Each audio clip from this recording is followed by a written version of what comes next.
You are listening to Fantha Tracks. Because of the following special program, Wonder Woman and the Incredible Hulk will not be presented this evening.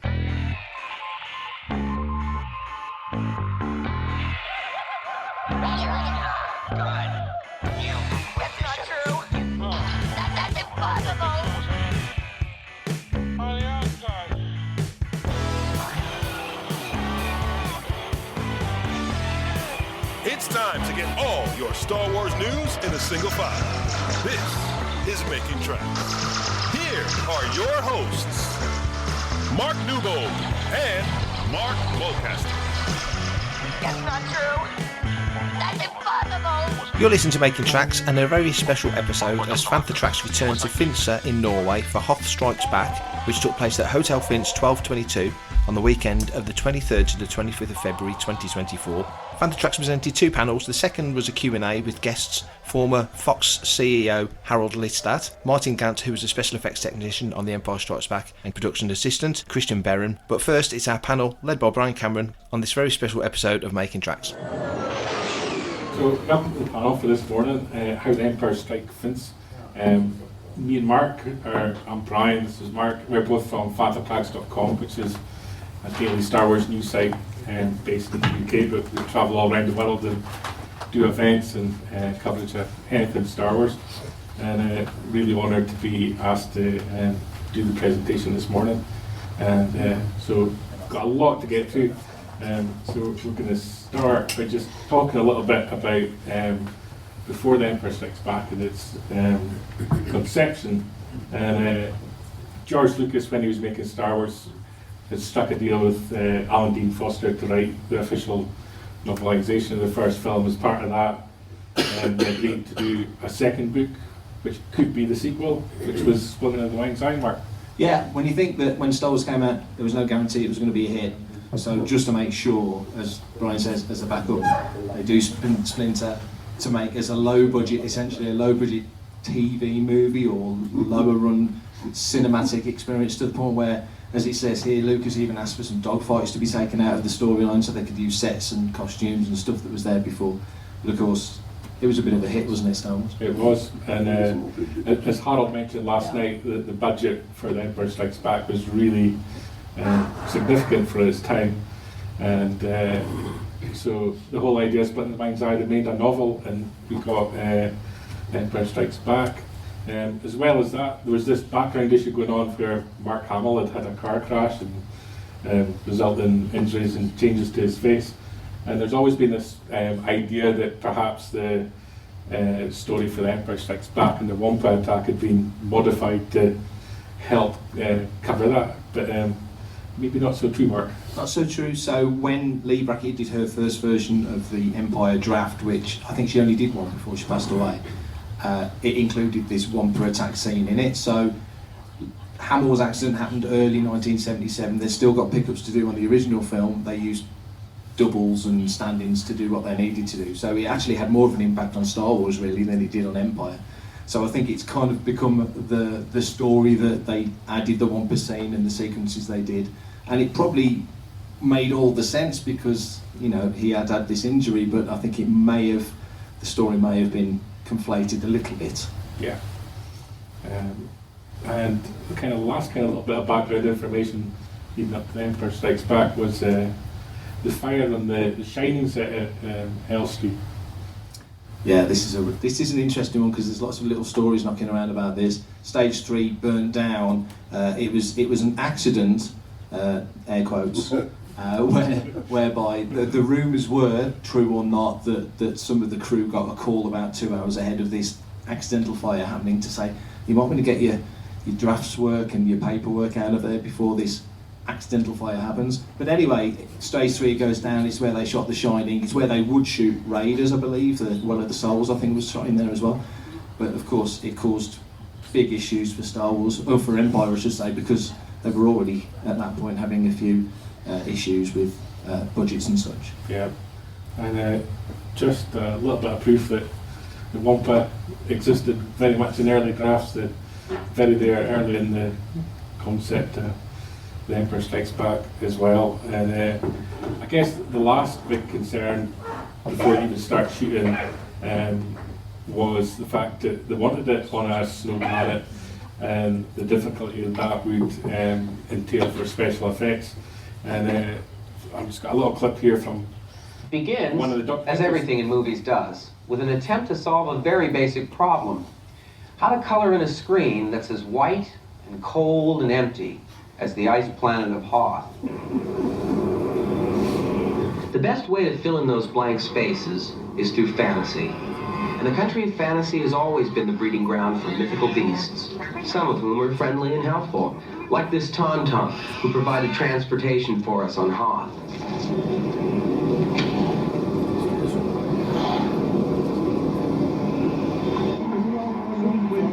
The only trouble with mythical creatures is that they're mythical.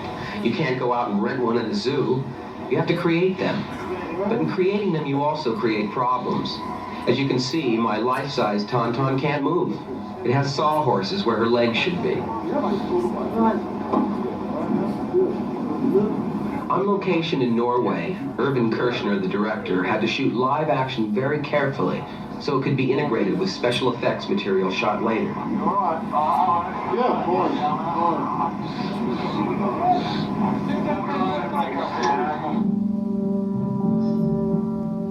To make my Tauntaun move, a miniature of her with a model of me aboard had to be created. That was then photographed one frame at a time through a process known as stop-motion photography at our special effects studio near San Francisco. Okay.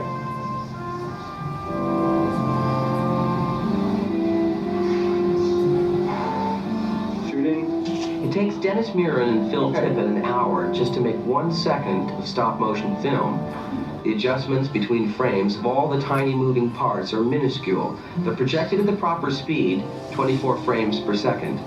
These individual movements will flow seamlessly together.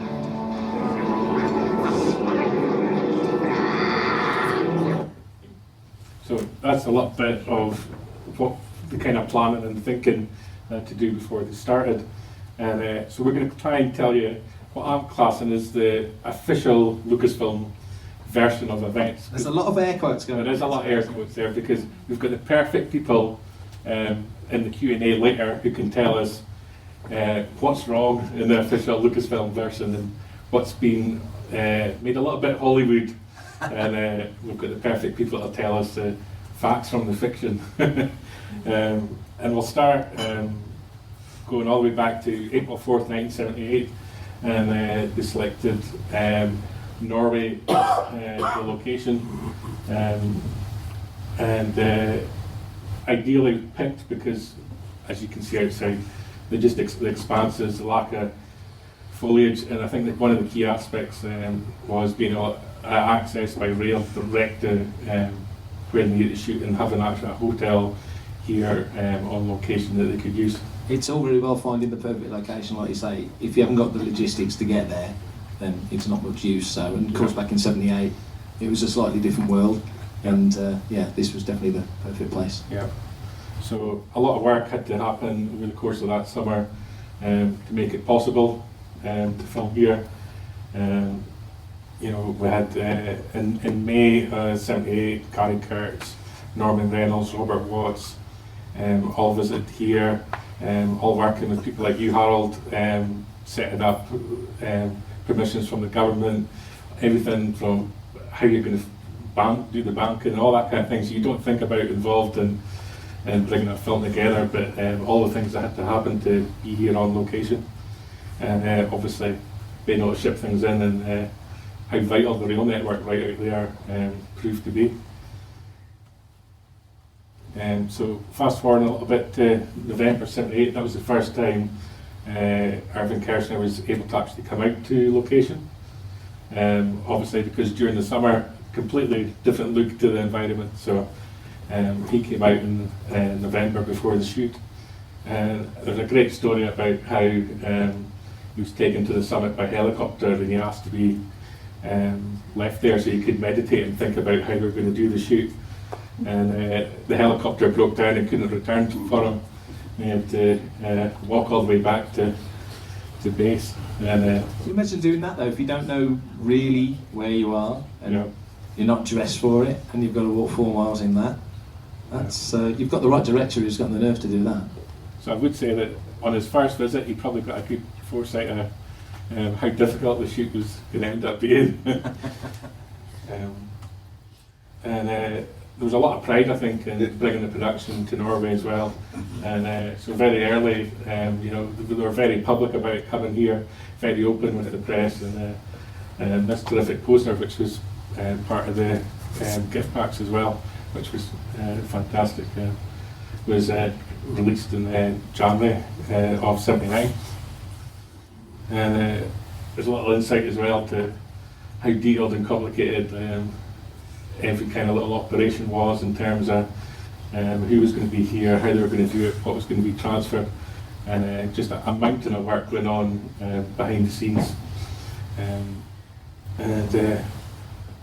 progress reports going back to California as well as Austria, as to what's happening, who's travelling when, what vehicles were necessary, how the vehicles were getting there, transfers of fuel, and all the logistics.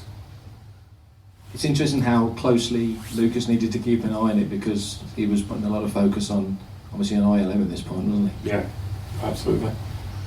And so fast forward into January '79, and they begin the preparations and getting equipment to arrive, starting to build the camps, and everything involved, and starting the production together. And you have to remember as well, the nurses and the Red Cross provided an important service as well as part of the film. And you can see some of the early work in building the trenches, what was involved in that, and building up the walls of the trenches as well. And it must have been sickening for the people doing it, because the amount of times they got filled in the snow and they're starting again. So we can see a little video. It's a very expensive operation.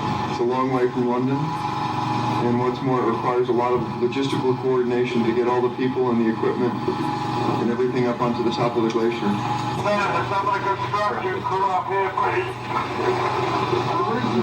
Tell them what they want to take before we're going to go back to Aftergate, Alan. So Alan, how can you do the immediate thing? Are you busy right out the cable? Just shows you the kind of scale of what was happening, and you don't think about that often when you're watching a film work. Oh no, like you say, there's a whole city behind what you see on the screen, but to get all of that, I was going to say Hollywood, it's not Hollywood, but it's a lot of British film crew and a lot of that equipment coming over from the UK and beyond to get it to here, and then to get it working, obviously, was quite the challenge. A lot of thought to go in the types of oils they were using, the effect it would have on the batteries and that they were using as well. And there was also a story that having to use razor blades to cut people's fingers off a metal that had been frozen to as well, which was kind of grim. Hi, this is John Morton from The Empire Strikes Back, and you're listening to Fantha Tracks. There was 10 containers of equipment sailed over from Felixstowe in England over to Oslo, and a further 3 flew in from Bergen. Different cameras that they used here as well. And interestingly enough, a lot of the more fragile items, the costumes and the makeup, were actually hand carried over. Yeah, I suppose you want to keep as close a hand on those as possible, and then also things like makeup and such, different techniques, things that might not work so well in a cold environment. I guess there was a lot of, figuring things out before they came here as well. Absolutely. They had to import special vehicles, including snow tracks come from Sweden.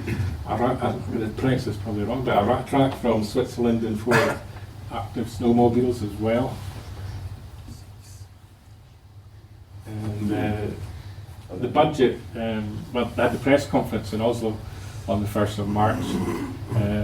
Again, really embracing the fact that they're filming over here in Norway.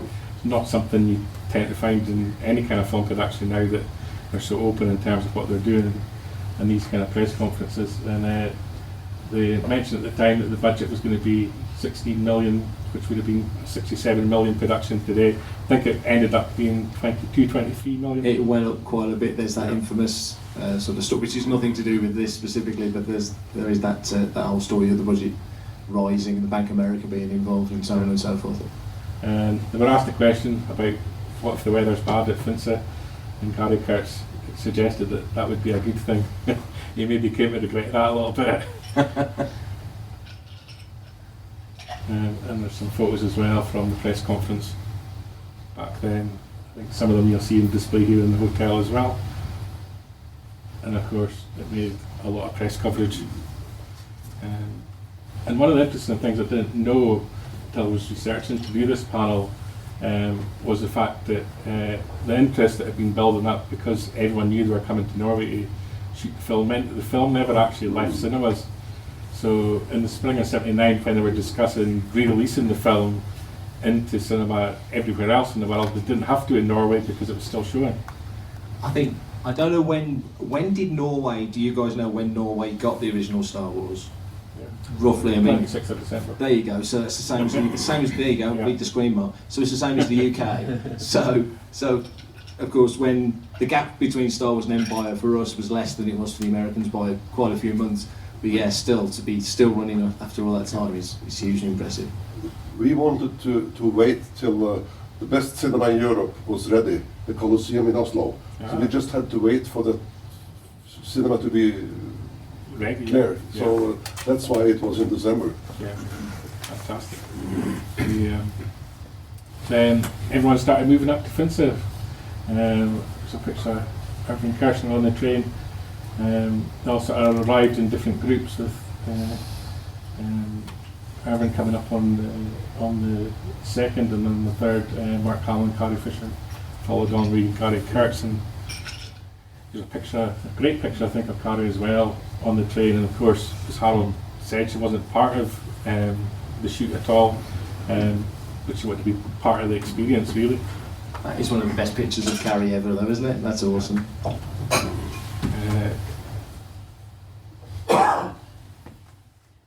This is your favourite slide, Brian. This is your favourite slide. This is my favourite slide, and I included it purely because of the quote from Brian Johnson as well, where he described what he felt like Finse was like, and he described it as a shelter for maniac Laplanders. So any maniac Laplanders here? But yeah, it shows you. I think there was a bit of discussion as well yesterday. About the differences of the Norwegian crew, and they just got on with it, and the British crew were so reticent at the start, and I think that probably Brian Johnson probably puts that in the right category, and after a while I think they got stuck in and joined in, and it became quite a special bond I think between the whole crew. I say, coming from a country where 2 inches of snow will stop everything, it was quite the change. Yeah. And I think Jim Bloom took maybe a kind of attitude to it, in that he knew that things wouldn't go as planned, so it was a case of roll with the problems, I think. And you can see him there pictured as the Hoth Rebel commander that he also played in it. And they were there early, making sure that the camps were set up like they wanted as well. We got a little bit of insight into the camps as well. We had Camp Sharman at 3,000 feet in Camp Kurtz. At the summit at 6,000 feet, all heated, generators, toilets, emergency food rations. Did anyone try them? You guys in the crew? But they also had the snow-clad vehicles as well that carried the same emergency packs as well. And there's an early map. I think some people have seen a different version of this one, where there's Camp Sherman's marked in next to the Blue Ice as well.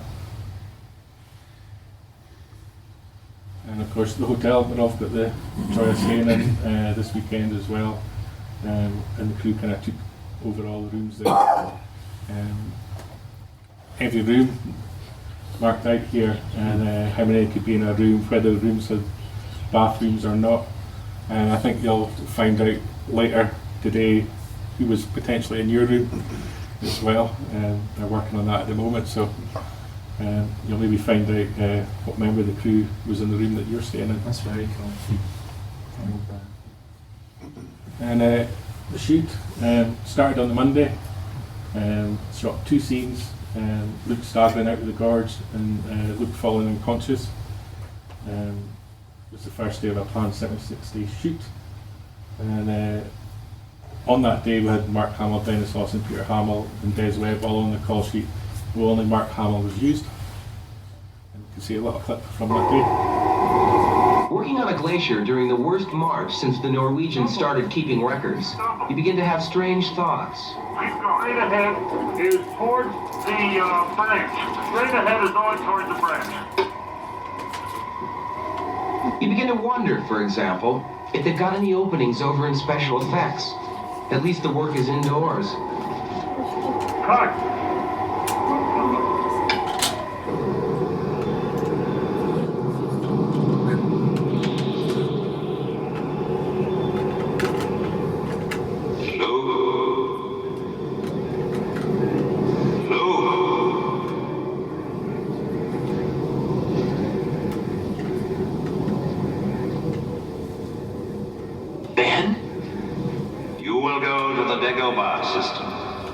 Dagobah system? There you will learn from Yoda, the Jedi Master who instructed me. Ben! It's very cool. You don't often hear that scene at all without the music, so it's very cool to see that. I like to think Alec Guinness was there off camera with a megaphone, feeding him his lines. I assume he probably wasn't. And Mark kind of explaining here as well that original plan was to be 90 minutes away from the hotel, but obviously all this was kind of shot from the back door, the infamous back door, I think it's become. We also have the little bit of description of what it was like for him, the experience was like for him, and the kind of bit I liked best was the fact that Graham Freeborn, the chief makeup artist, would come out and basically rub snow in Mark Hamill's face, which must have been a great joy for him. Like Mark says, it's one thing looking cool and looking like it's warm, it's another thing actually being warm, and clearly it wasn't the warmest outfit in the world. No, absolutely not. And we also had the whole fact that the trenches were getting filled back in. An interesting little story here from Alan Tompkins as well about they got the help from a local who ran the local youth hostel, who was the expert in finding people stuck in avalanches, and he came out with a divining stick, and he was out there trying to help them find where the trenches were, so they knew where to dig them back up where they'd already had them prepared. Because I guess it's like it was a blank slate every day, wasn't it? I guess he was just starting from scratch in that sense. Yeah. Kirsten, the director, was obviously determined to stick to the schedule, and that's why they made the option to shoot from right outside the film, and they also made the decision to bring Harrison Ford across. That was a good decision, actually. Kirsch was, from what I understand, I did interview him years ago, and he was a fairly brisk director. He knew what he wanted, but conditions are what conditions are, so I guess it can slow things down. But bringing Ford across to shoot those scenes here as opposed to shooting them back in the UK was a sensible thing. Because that was part of the decision, was the fact that we'd no longer shoot some of these scenes in studio as originally planned and conceived, that they would shoot them here on location. And they actually had plans to shoot at Leeds Studio, and they were able to effectively cancel that whole plan, saving themselves some money and hassle and setting up in a different studio in England. So a lot of story about Harrison Ford and how he arrived. Great controversy as to what one's accurate. I think Harrison has a nice Hollywood version of it, and he recalled it that coming in and arriving, that nobody spoke a word of English, and that he was kind of dropped off at the train station and left to his own devices. And not so true, I think, we've all come to learn. And Harold, you were one of the people to meet him, I think, along with Bjorn. And he actually even travelled across to Norway with Peter MacDonald as well. And so it's never quite abandoned and alone. But you explained the story fantastic last night in terms of how you travelled up and how you got here and the fun they had in getting them here, and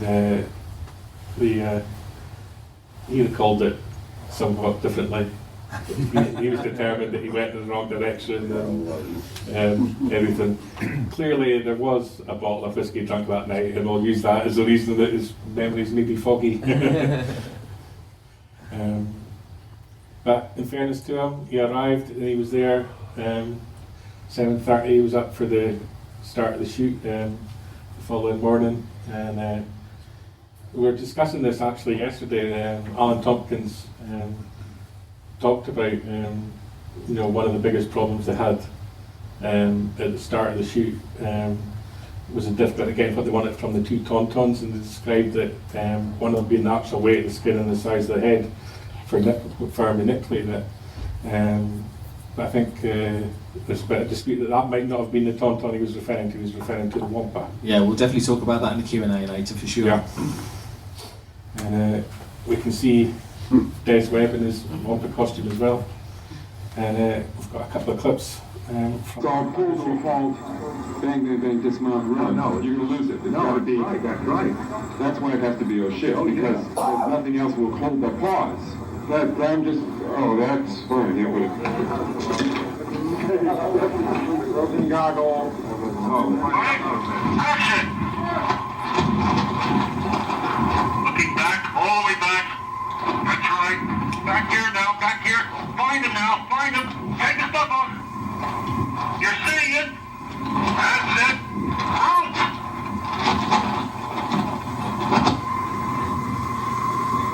That's it. For everything in one location, daily news, reviews, interviews, podcasts, video, and social media feeds, bookmark FanthaTracks.com for Star Wars news 24/7, 365. Very difficult to get what they wanted from them, and despite them being such impressive builds, I think. They do look the business, don't they? But yeah, it's creature puppeteering and design and such has obviously come a long way since then. And a great picture of Robert Watts as well, with one of the Wampa arms. And you can see the Wampa in action. Our snow monster, the Wampa, was actually an actor dressed in this costume. Steady! Hey, steady, girl! Hey, what's the matter? You smell something?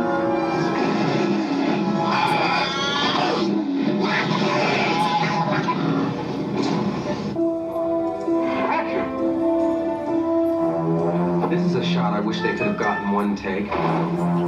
Or done with mirrors. Or something. Not that Des Webb, who played the Wampa, had it easy. Des is 7'4". He was trying to walk in snow on 2.5-foot stilts. With his mask on, he was 11 feet tall.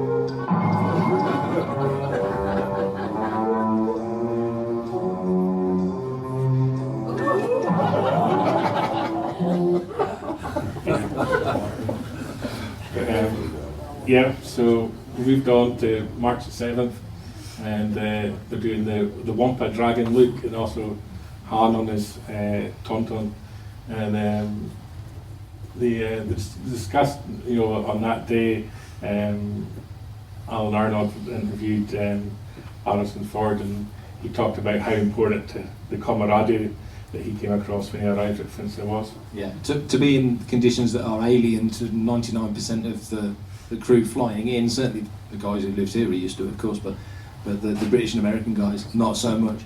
So you really would have to get that sort of that group mentality to make it work and knuckle down, because the work's got to be done, hasn't it? Yeah. And Alan Arnold discussed a story about one of the carpenters at breakfast saying to Mark Hamill that someone's going to go short because she had 2 glasses of orange juice.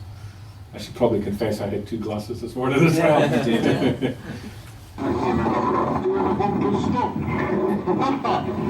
Yes. Well, Des, it's our big scene together. Are you dragging me by my arm or my leg? Leg.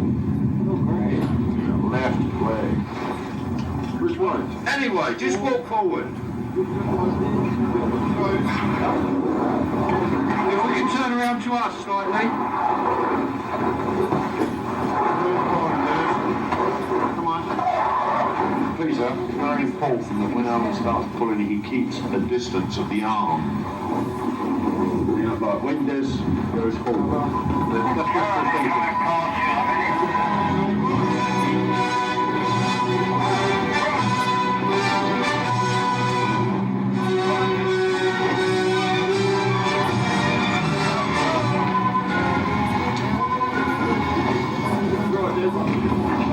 One, two, three.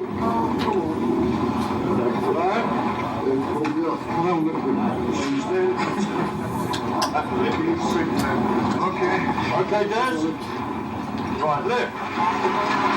Yeah, I don't think that's going to work. We'll have to do it one hand. It's the surface and being not able to see anything when I'm inside the head. Everything is just a complete nothing. Come on down there. Give it a shot. Right, everyone lift. Come on, everyone, give a hand. That's it. Same as before, really. Soft snow, find a little dip, and it's impossible to control exactly how you put your foot down with these boots. You want to take a weight on my shoulder, Dan? Are you coming back? Well, no, I still wish I would come. I think my favourite part from that clip, if you look closely, you could actually see one of the famous blue jackets worn by the crew inside the Tauntaun, as they're sort of giving it little flinches of the last beats of life. Because that was great fun. Moving on to the Thursday, March the 8th, it's time for Carrie Fisher to return to the UK for principal photography over there, and Alan Tompkins described that day that they must have done 4 or 5 sight scenes right outside the hotel. At least the shape of the snowdrift changed with every day, and we're going to get a chance just later this morning to go out with Christian, and he's going to, I think, do a tour outside the front of the hotels, and give us a little bit of insight into some of those scenes and shots as well. And I've got a couple of images here from Harrison Ford there, the Tauntaun right at the front of the hotel. The jaws there, that, the head, that, the eyes. Then you have to move it slightly, so just give it a kick over. Action! Hold it. No, that's hold it. It's too much jittery. It's too jittery. Yeah, just for a moment. Go again right away. Hey, Ginger, come on. You smell something? There's nothing out here. Moving on to Friday the 9th, and there started to be a little bit of a crossover as they start to wrap some of the first unit and some of the second unit, people including the people who become the rebel soldiers start to arrive, Mark. Yeah, it was a smart move to use the guys that they did as well, because being so familiar with the terrain, and it's always tricky obviously when you've got first unit, second unit doing stuff at the same time, because as you say, they've got to send some of those guys back to Pinewood to start shooting at Elstree to do their stuff back there. Yeah, and the pressure started growing. Gary catches the decision at what point do they decide that we've got enough from the first unit and we move on to a second unit, because they couldn't hold up production at Elstree purely because of what's been happening, like from The Shining and the delays that caused. So despite some optimism that the skies were cleaning up, the camps were again covered by snow, and then for the shoot they made it halfway to Camp Sherman, where they decided to film Lucas Ride the Tauntaun like we just saw, and that was an image from that shoot was actually the first picture released as the promotion of the movie, which is this very famous picture here. Yeah, if anybody used to get the old Bantha Tracks, the old Lucasfilm Star Wars fan club, there was the fan club pack with 6 images, I think, if I remember, and that was one of them. Yeah. And again, it was kind of highlighted. Harold told the story last night. I'll kind of recap it, a little bit about the press intrusion, and between Fox Norway and Lucasfilm, they really were trying to handle the press keep them happy by giving them access that they probably wouldn't normally have received from any other kind of film, like this press release, like the press conference. But still, Rupert Murdoch's Sun newspaper couldn't contain themselves and went to great lengths and hired in a helicopter via British Army to come and land close and could get photographs. Very, very dangerous. Yeah, very. It shows the popularity of Star Wars. Obviously, even at this point in the timeline of the Star Wars movies, that they would take that. It was quite a risky thing, given that the weather wasn't that good. Moving on to Saturday the 10th, and it was one of the rare occasions where the weather cleared. They were able to move up to Camp Sharman and shoot at one of the locations that they selected back at the Recce back in January. And Robert Watts described it as it was an ice slope, and it was a match shot for Luke walking towards his X-Wing fighter and seeing the Falcon fly over his head. And I think that was one of the rare occasions where I actually got to shot at a planned location.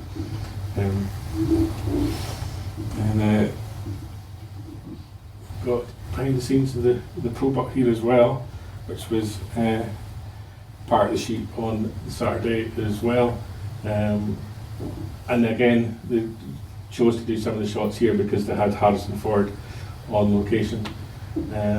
Probot was a nice little bit technology as well. But Saturday was also one of the more serious casualties of the shoot, with painter Gordon Wright slipping and breaking 2 ribs and ended up at hospital at Voss.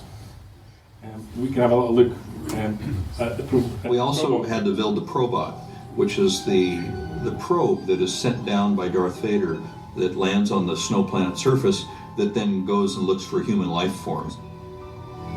Joe had already drawn the drawings. George liked that. But they were going to go to Norway to shoot all those scenes, and they needed a prop. They needed one that was like 9 feet tall or something like that in scale to have out in the distance.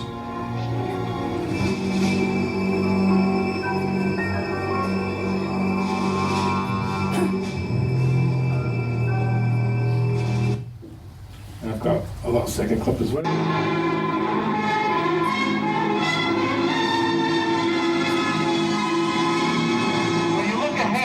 Also look around, the stuff's still flying in the air. It just disintegrated. Wham! Yeah. Up you come, Pete. Just stretch your face. Keep coming, keep coming. Hold it there. Don't look at camera though, look to the right. I think we do cut about here, so I don't think we're in any I don't think that is proper. Are you good on that? I'm good. Proper. In some respects, it's nice that you can hide behind a character. Just sort of be yourself, and yet the character comes through. So moving on to Sunday, which was an intense last day of shooting for the first unit. They wrapped up at 5:10 in the evening. Took their flights from Bergen to London on the Monday. And then again, Robert Watts sort of described the shoot.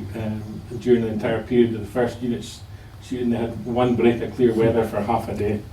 And the rest of it was all a compromise. And I think that's a huge part of the story of the making of this film, is the way that the team came together and they found solutions regardless of the problems that were in front of them. I think all location shooting to a degree is a compromise, but to get out what they did for such an amazing sequel, obviously, as Empire is testament to everybody that had any hand in it at all. Yeah. So they ended up 52 setups, 7 scenes, screen time of 7 minutes and 39 seconds, from the sheer amount of effort that went into bringing the shoot together. And there's a couple of images from that last day of the first unit shooting as well. And there's always this great debate as well about where Dennis Lawson featured in the shoot, and never been able to find a photo or a video where you could really confirm that it was him. And so if anyone ever comes across anything, I'd love to find out. And you can see some more amazing shots from what was going on in that shooting that day. and there's a lot of video. That's it. Okay, set it up right here.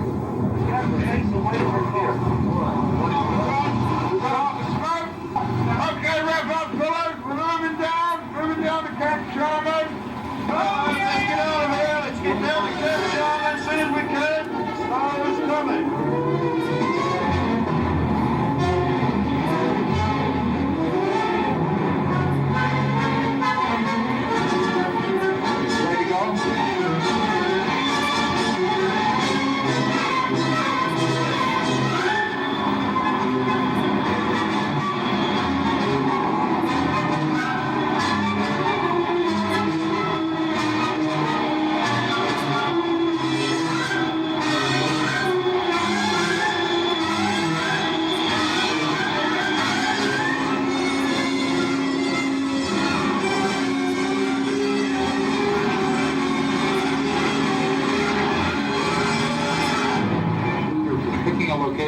That looked desolate and icy. The key reason for this one was that its access because of the railroad, very easily accessible.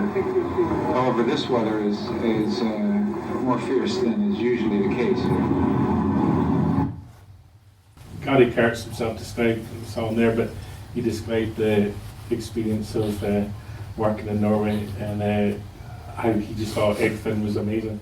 And as Harold pointed out, he still wore his jacket when he was at Elstree. And I think a big part of that was he took great pride in what he'd achieved out here. That's a good point, actually. Yeah, you do see in quite a lot of shots he's got that jacket on. Yeah, that's a good point.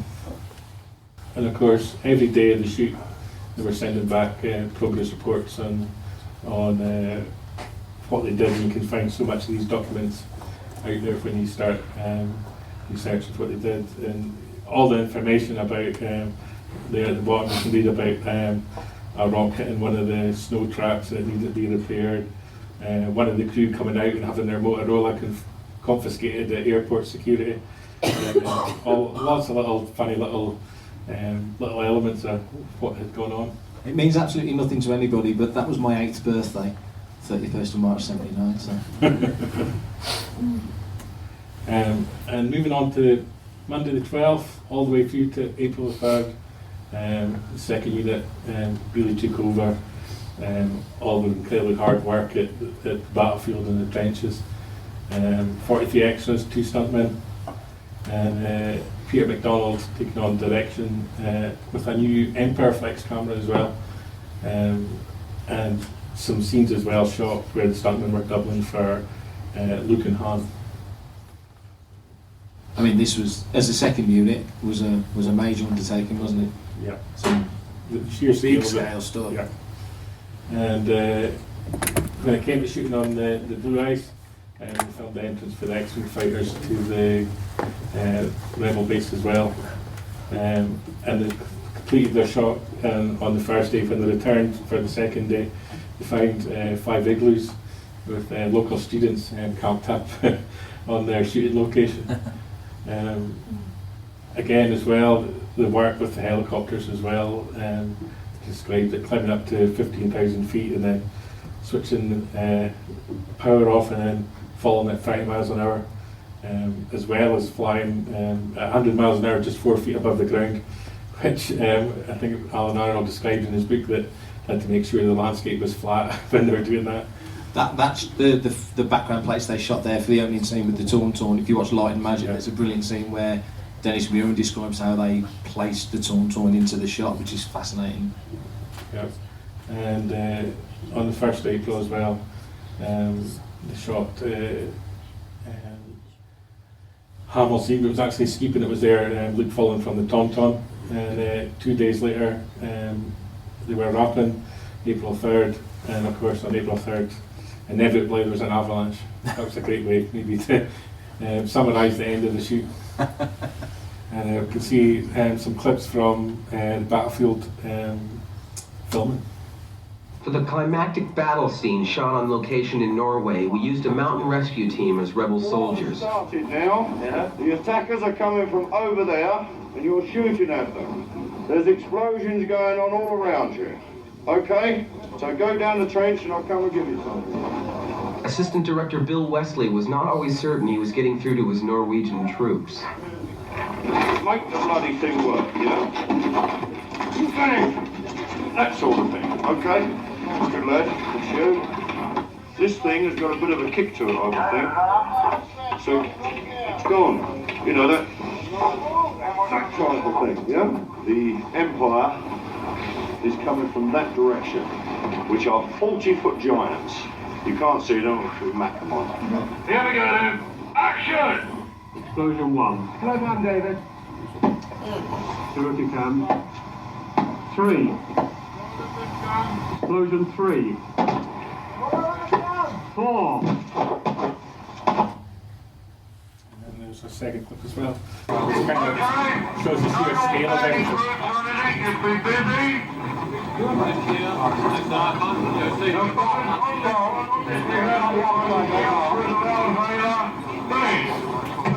You're sorry for the drinking. Start charging now.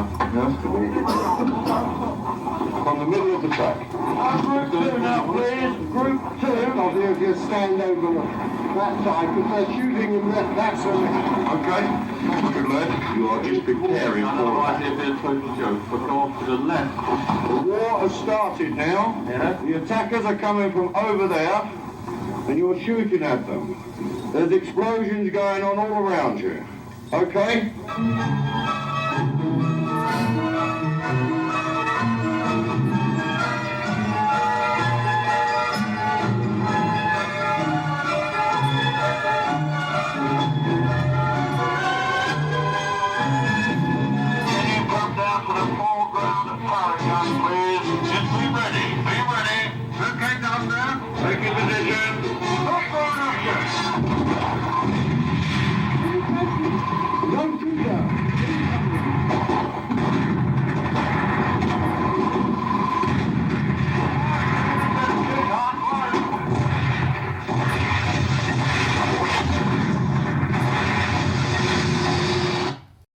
Hello, I'm Dennis Lawson, and you're listening to Fantha Tracks.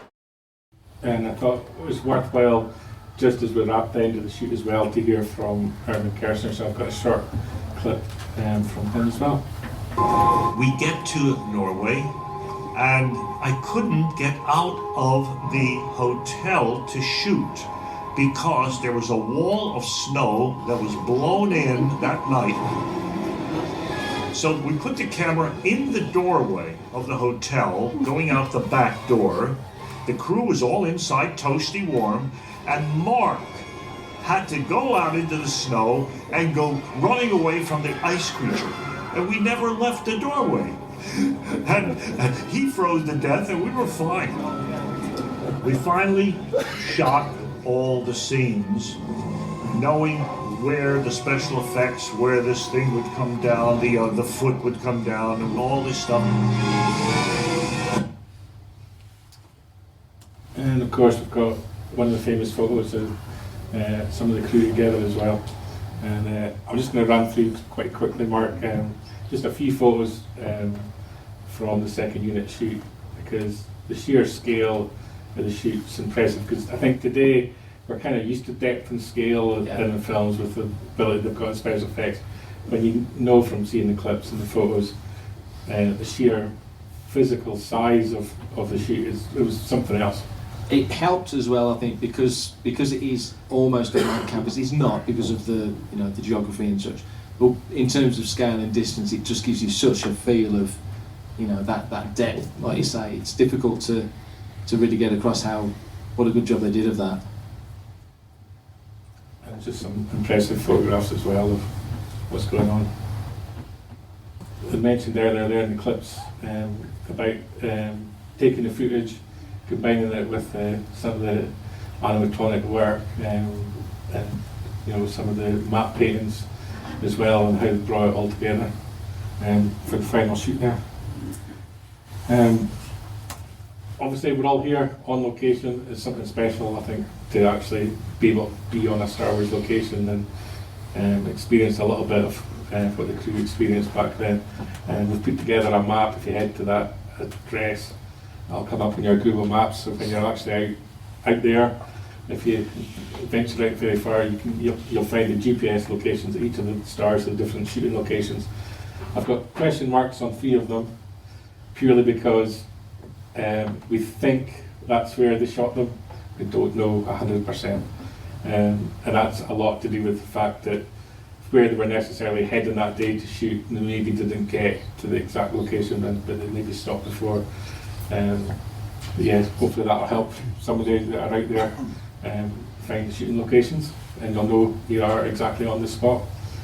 I just want to wrap up by a little bit on the critical reception of the film, and we see this a lot lately, with social media criticising things, but even Empire Strikes Back wasn't free of it at the time. No, Empire was weirdly not massively well received on initial release. It did crazy money, biggest film of the year. It's a grower, definitely, and it has its place in the trilogy. It was never made to be a bookend, it was never made to have a conclusion. It was definitely a middle chapter of a trilogy, but yeah, here Pauline Kael saying what she says there, it's definitely worth a read, and her descriptions of these characters and creatures, it's kind of priceless. Yoda looks like a wonton and talks like a fortune cookie is the takeaway line for me. It's a case I never listened to the media, isn't it? How wrong were they? Big time wrong. Because 45 years later, and we're sat here talking about this film, if one word what the critics said at the time was true, none of us would be here. And I think that kind of sums up, a film so wonderfully appreciated by the fandom. To the point that we spoke about last night about how even the crew jackets are famous to the fans. Yeah. I think people appreciate what went into making this film, probably more than any of the Star Wars films, purely because people, I think, realise the effort and the struggles that went into making it. And that kind of wraps up our panel for today. Just a few people I want to give some credit to that were great sources and information for this. And I think I've had great fun already speaking to people here who've got a huge amount of knowledge about the shoot as well and learning more. We've got the Q&A later with the special guests as well, which they're going to correct all the mistakes I'm looking forward to that. From the official story that I've just told you, and answer all your questions as well. And that is us for this morning. Thank you, and Harold.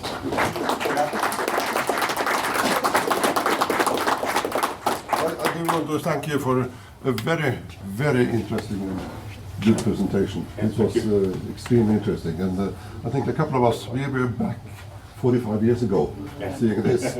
And just to remind you, on the press conference, Gary Kurtz said that he wanted some bad weather. I do think we did deliver, as you saw. So thank you very much. It was great.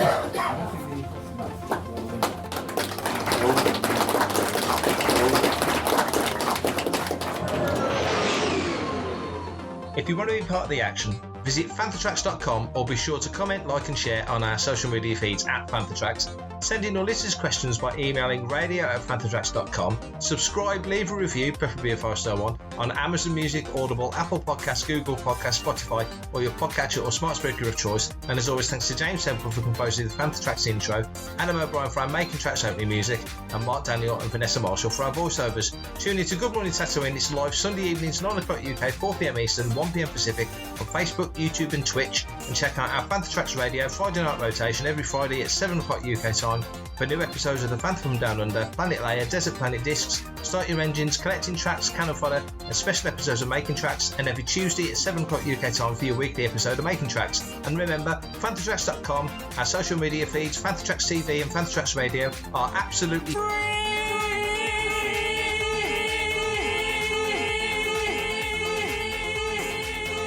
so no Patreon, Buy Me a Coffee, Kickstarter or Indiegogo required to stay updated on all the latest Star Wars news. Until we catch up with you again, may the Force be with you. Coming up next on Fanthatracks Radio, it's Making Tracks.